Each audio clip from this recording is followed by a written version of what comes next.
Hér erum við komin út í náttúruna og ég ætla að fara yfir örfáræfingar sem mjög hægt að nota ef maður í sumarbústaði eða eitthvað svoleiðis en vill hafa afsökun fyrir að fá sér eitthvað gott að drekka eða borða eða smá nammi eða eitthvað.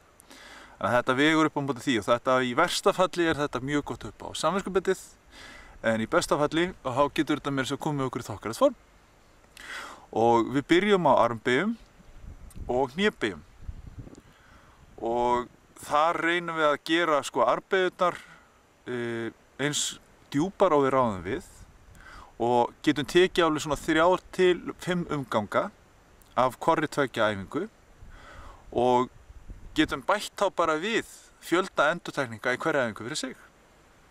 En ég ætla að byrja því að gera armbegjurnar en ég hérna út á Reykjaneskaga við Vita og það svolítið óslétt undirlagið þannig að ef þetta er raskatið þá það alveg óvart.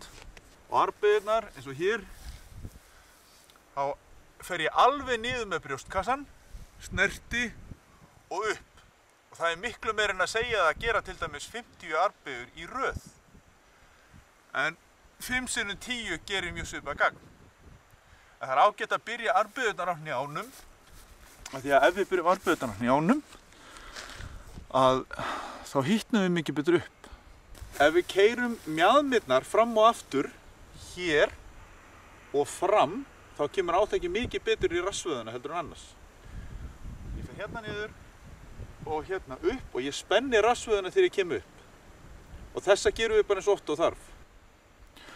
Og svo bætum við þetta þegar við erum búin að taka svona 3 til 5 umganga af armbeygjum og hnébegjum að þá tökum við framstig og það er alveg frábær hreyfing en það þarf svolítið að gæta þess að á fætina sem við stígum fram þá sé hællinn beint fyrir neðan hnéð og að sama skapi ef við byrjum hana á því að fara ekki of djúpt og bætum svo við þegar við finnum að líkaminn er búinn að aðlagast æfingunni.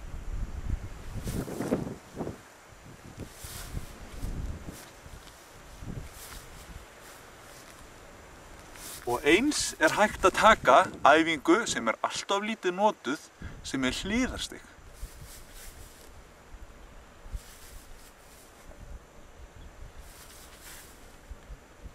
Hún byggir upp hnéliðina eins og átakið kemur á þá til hliðar. Og þetta er líklega sú hreyfing í átaki myndi ég giska á sem að verður hvað oftast út undan. Fyrir kviðæfingar þá getum við gert þessar hefðbundnu kviðkreppur. Gamla góða hér eða jafnvel við getum gert krókódílaæfinguna sem er alveg frábær sem er þessi hér. Og meira að segja getum við aukið tempóið. Og svo er náttúrulega alveg frábær æfing sem er dónadýfur. Og þá erum við á einhverju upphækkun, förum með mjöðmina niður og réttum handleggjunum og keyrum mjöðmina upp og niður og upp. Og það sem gerist þegar þú ferð upp að það myndast miklu meiri spenna hérna á þríhöfðanum sem það skilir eftir sig meira átak og móta vöðvann mjög skemmtilega líka.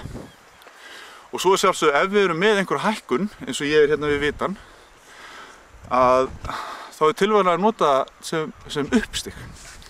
Og uppstigið er mjög einfalt. Bara setjum við fótinn upp á, hér og niður. Og við getum þjálfað jafnvægið sem að gleymist mjög oft. Það er jafn mikilvægt að þjálfa jafnvægið eins og hvað annað. Þá förum við upp, stoppum í jafnvægi og förum niður. Upp, stoppum í jafnvægi og förum niður. En við getum líka að tekja með hoppi. Upp með hnéð og hoppi.